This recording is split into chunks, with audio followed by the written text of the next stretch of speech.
100 years ago today, the Elmira Police Department lost its first officers.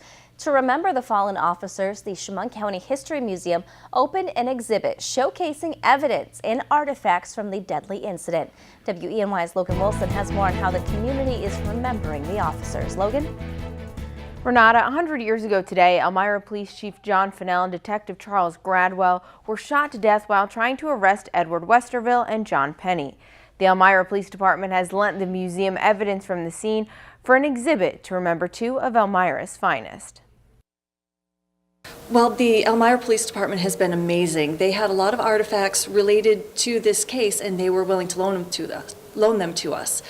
So they loaned us actually the murder weapon itself, the bullets that came out of the murdered officers, variety of things like that.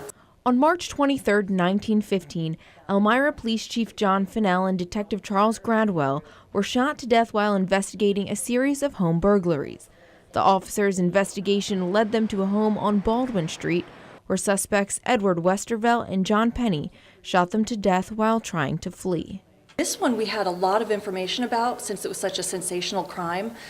We actually have a file filled with newspaper articles. There are probably dozens and dozens, maybe even 100 articles written about this case when it was in the news 100 years ago. The deaths of Fennell and Gradwell marked the first Elmira police officers killed in the line of duty.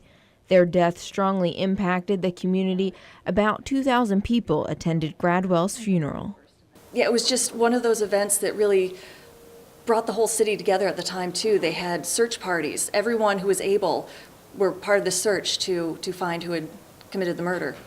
Westerville was caught and spent 15 years in jail for the crime. As for his partner Penny, despite hundreds of people searching the city and nation for him, he was never captured. It's interesting to have such a personal touch. It happened right here on Baldwin Street, so not too far away is where this crime took place. Current Elmira police employees visited the museum today. The exhibit will be open throughout this summer.